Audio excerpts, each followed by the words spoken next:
I'm Russ Merritt, and I'm fishing my way across Delmarva. In today's episode of Paddle and Hook, we explore some of the great camping, paddling, and fishing opportunities that Laurel, Delaware has to offer.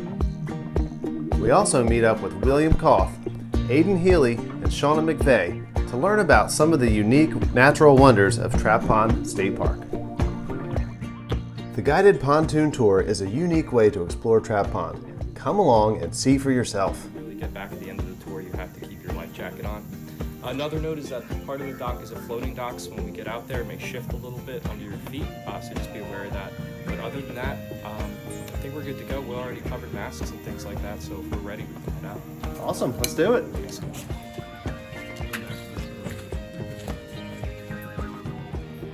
Does this tour run like, obviously it's seasonal, is it like a... We normally run mid-April through basically the end of October. William was an excellent guide. He was able to answer all of my questions better than I ever could have expected. Some of these cypress are really big. Like, how long do they generally live? Do we know? There's cypress trees down in North Carolina and the border of South Carolina near the Pisgah that they estimate to be. There's some 1,800 years old, and I believe there's one that's up to 2,300 years old. Oh my God. Because what happened basically is these cypress trees, they can't germinate underwater. The seeds have to have oxygen. Okay. So if you have a cypress seed that washes to the shoreline, it'll sprout there. We've got probably literally tens of thousands of new cypress trees sprouting up along the shoreline all the time. So you'll never see one coming directly up from underneath the water and sprouting. These trees came up when the dam washed out in 1931. It exposed mud bars to oxygen, and then the seeds that were there germinated. And then since there was that time period between 31 and 37, they had time to get their leaves up above the water when the pond was reflooded. What an opportunity. Like, you think about it, like that almost never happens now. Yeah. So they took advantage of it, and now they're going to be here for, who knows, maybe 1,800 years. Yeah. That's awesome. Yeah, normally you wouldn't find cypress trees, naturally growing in this deep of water. With these cypress trees being the, up here in the northernmost, we'll call it stretch or habitat, does it really bring any species that would otherwise stay a little further south? I'm just curious if any kind of... I don't know whether it extends any species farther north, but it certainly draws animals that are specifically adapted to the cypress swamp. Wow. So the big one that we see here is the prothonotary warbler, which is it's uncommon within the area, but because we have cypress swamps here and they like to nest in the nooks and crannies of the cypress trunks, it tends to draw a lot of those birds into this area. And it's a really popular one too. We have birders coming from the tri-state area, Pennsylvania and New Jersey, all over the place coming down just to see that bird. The large amount of standing timber, duckweed, and lily pads we encountered led me to ask Will about the fishing here at Trussum Pond. As far as fishing in this floating mat of duckweed back here, a lot of people like to run topwater, and I love it too, running a topwater lure across it. And then you never know when it's going to happen. It's just all of a sudden an explosion of green duckweed and water flying everywhere, and then you feel that on your rod, and it's a pretty amazing experience. How was your paddle this morning? Great. I've never been in a place like this before. I know, it's so epic, isn't it? Yeah, it is.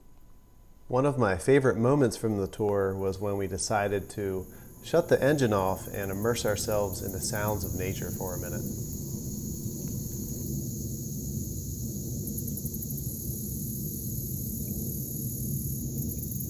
I noticed there's a couple of beaver lodges around here. Are they still active? I wondered if they're old or what's the story behind that? Yeah, they're and the active ones change. So as the older beavers die, the young ones go out and build their own lodges or refurbish an older lodge that's been left from years previous.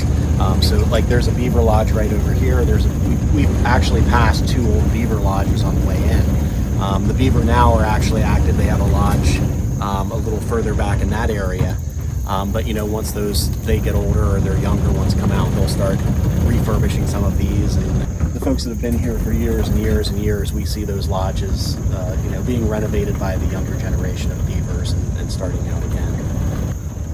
That's pretty cool. Do the beavers have any significant impact on the flow ever, or?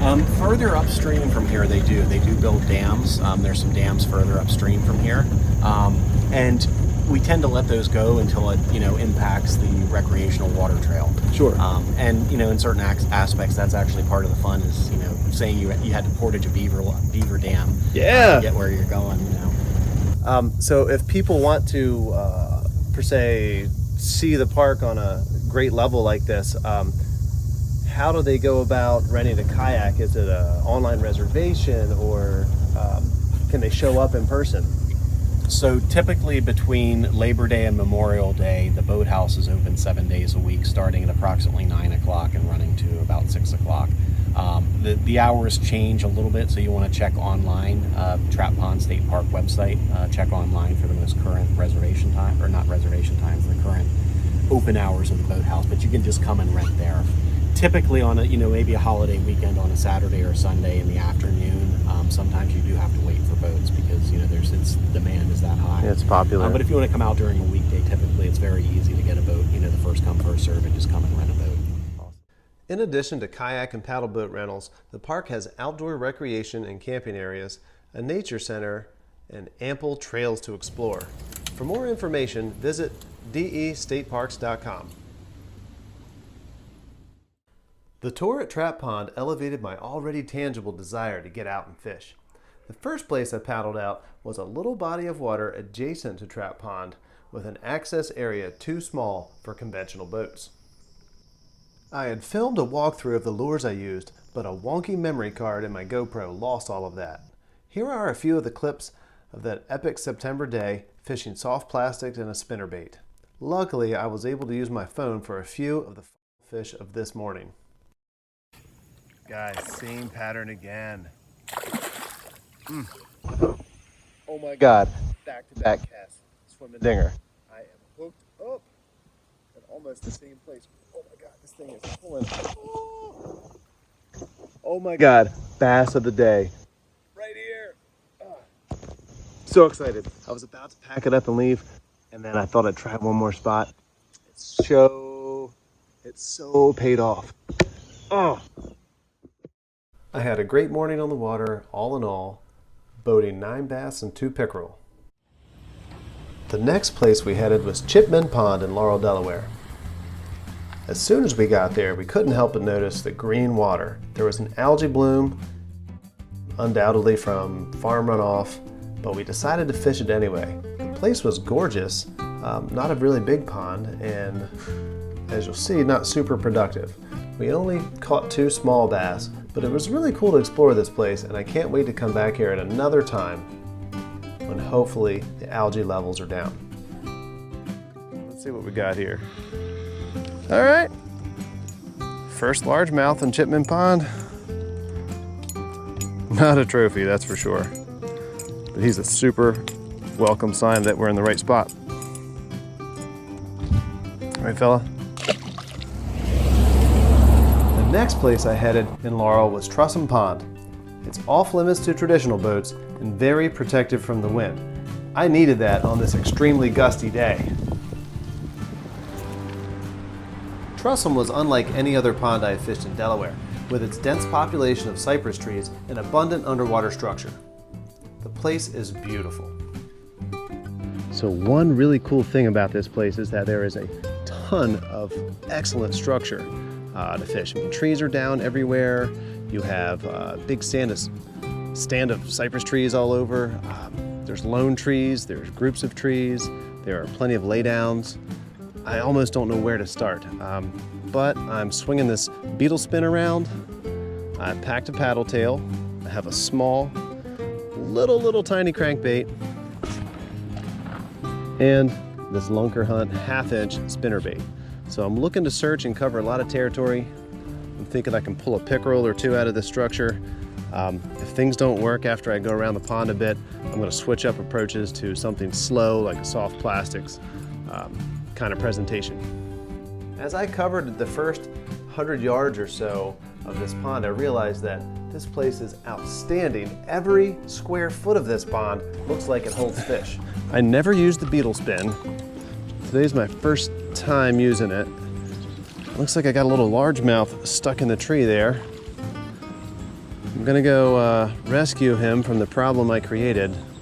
I cast right up there between those little bushes. It was creating kind of a choke point.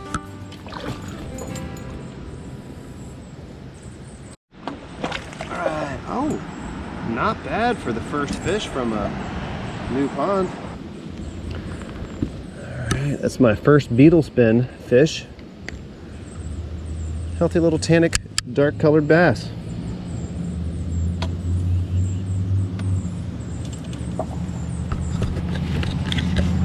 Alright, fella. Here you go. So casting in Trussum Pond is interesting. As you can see, with all this overhanging, vegetation, you have to be really careful to keep your casts rather low so you don't get stuck in trees. I took off my jig with the paddle tail and I'm switching it up to something I can drop around the base of these trees. A weightless worm.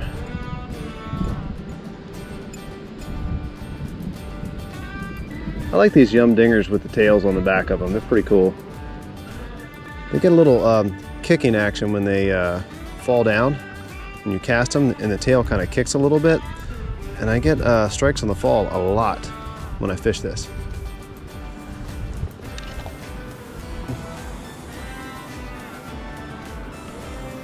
This might allow me to kind of pick apart some of these laydowns a little better. Instead of just ripping something, near the edge of it, I can kind of explore the fingers of some of these branches and downed trees. Right, I'm back here in the thick of things. And I just got a nice little bass. Look at that fella, he's chubby for as short as he is. Right on that log back there, that laydown. Yeah, things have been slow for a little while, so this guy is super welcome.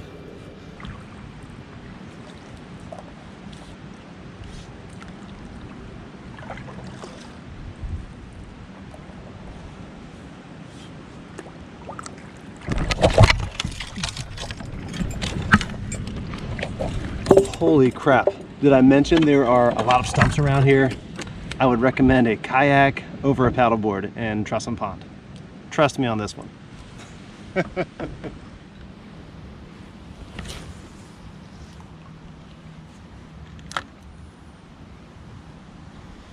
Since it's a fall pattern, I don't work it as aggressively. I just let it kind of trickle down, touch down on the bottom for a few seconds, and I just give a lift to see if I got anything on there.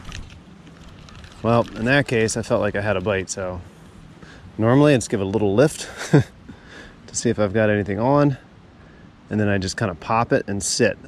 I tend to let it sit about, 3 to 5 seconds. Well, things are really cooling down here. The past few days we've had about a 12-degree temperature drop with this weather front coming through, and I'm afraid fall is here, guys. Oh, got him. Oh yeah, and I don't mind as long as the bass, oh my God, it's a good one. As long as the bass keep biting like this, bring on the fall. Holy cow, nice. Oh, that was a better one indeed. Gosh, look at that fella. I'm super pumped to see this guy. Oh, look at that.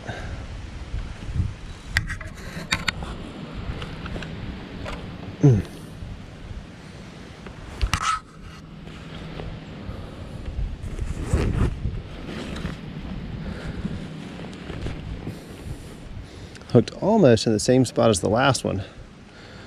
Top of the mouth, right towards the eye. Okay.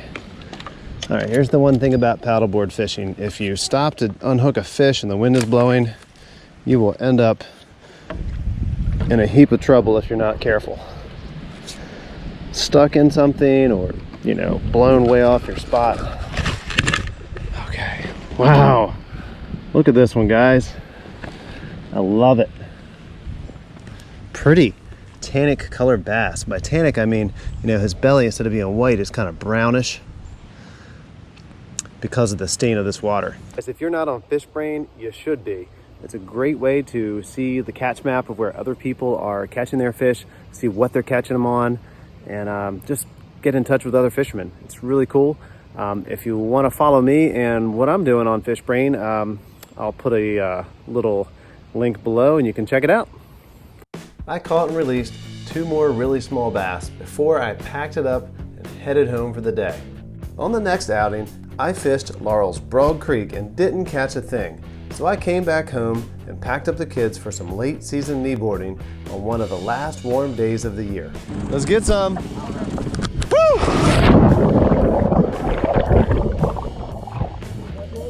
I found the Nanticoke River to be really clean.